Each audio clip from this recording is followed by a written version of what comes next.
Are you looking for a different fragrance for your home, automobile, or restroom? Contact Aurora Vasquez, Sensi.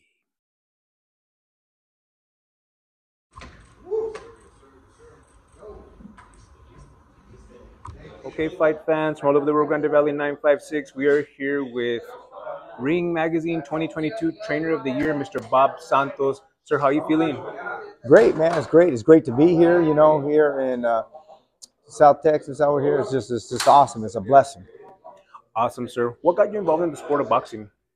Well, actually, I've always been interested in the sport of boxing. My cousin Louis Molina, which we're very proud of, my mom's cousin, he fought in the 1956 Olympics, represented the United States. Obviously, from Puerto Rican descent, he's the first Marine ever to make the Olympics for the United States. So we're always been very proud of that, and so that was always kind of piqued my interest with boxing. And obviously, when I was a kid growing up, almost all the elementary schools back in the day even had boxing teams and things of that nature, and watching all the big fights with my father. So that's what really got me into the sport. Gotcha, sir. When did you realize, like, hey, I'm gonna be a trainer? You're gonna be a boxing trainer. Well, I was very fortunate in San Jose because of my cousin and knowing some of the gyms in San Jose, and was able to get to San Jose, the 7th Street Gym. Gay Gliardi had it. He was one of the old timers, and Eddie Devon from Philadelphia, and some of those guys, and so we were very fortunate to be in and around that gym, and just being around that gym and working with guys, and one thing progressed into the other, and being a sparring partner for Carlos Cruz, who's one of the only cruiserweight champ in the history of Chile. I was his sparring partner, so a lot of things progressed from one thing to another. Gotcha, sir. You've worked, I mentioned in the press conference, with some of the biggest names in the decades.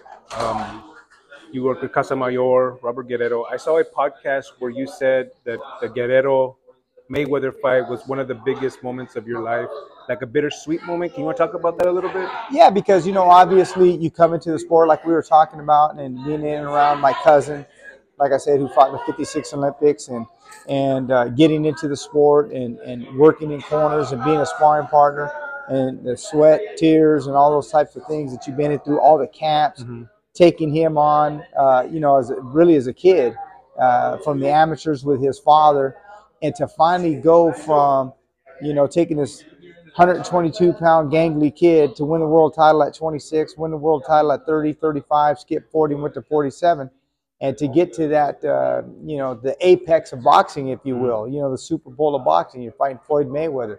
You're at the ultimate level. So obviously, it was bittersweet in the sense that we got there. And I tell everybody out there, enjoy the journey. Don't just look at the destination. Because looking back on it, sometimes when you're involved and you're like, oh man, when are we going to get our opportunity? Enjoy where you're at and the work that you put in. That's what I would say to a lot of young coaches and fighters, because it goes a lot faster than people think. And then obviously we got to the fight. We're at the apex of the sport, and we came up on the short end of the stick. Floyd's an all-time great, if not the greatest fighter. So it was bittersweet from that regard. Gotcha, sir. Sebastian Juarez, you're going to be working his quarter Saturday night. He told me in an interview a few months ago that he sparred with Carlos Adames and Mario Barrios. What were your thoughts about that sparring sessions? Those sparring sessions? He's been in there with a lot of guys, not just Carlos Adames and Mario Barrios. He's been in there with Angel Chavez. He's been in there with a lot of guys, from our gym out there in Las Vegas.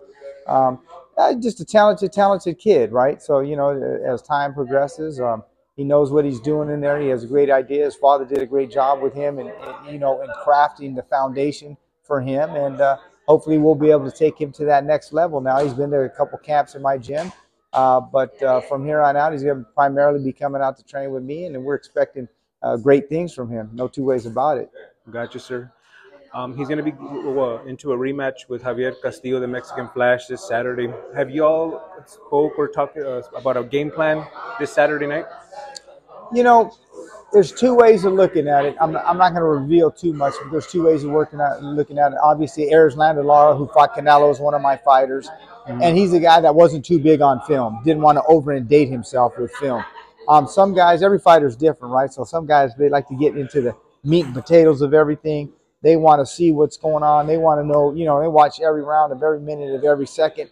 Where can they get an edge? And some guys like to see a little bit, but not indate themselves, because then, a lot of times as you go into the ring, you have a thought process of what somebody's going to do, and it turns out they're not doing that. Marco Antonio Barrera comes to mind. He fought a certain way for like 50 fights. He had the 2 losses to Junior Jones, and you'd think probably going into that fight, this is the style he's going to bring. He's been like that 50 fights, and after that, it was a completely different style. So you just got to be ready for everything. You're talking about when he outboxed Ahmed, right? And he outboxed a hell of a lot of guys. That was one bad man right there. Gotcha, sir. Before I let you go, Mr. Santos, anybody want to say hi to, any shout-outs you want to give to anybody? My wife, Diane Santos, she don't get enough credit. She does a lot of work with me, helping behind the scenes, and my kids. It's a family business, like I said. So my son Joseph, Bob, and my wife Diane, they do a lot more behind the scenes than people think. There's a lot more going on behind the scenes than people just see on fight nights. A lot of work. Mr. Santos, thank you so much for your time, sir. Thank you.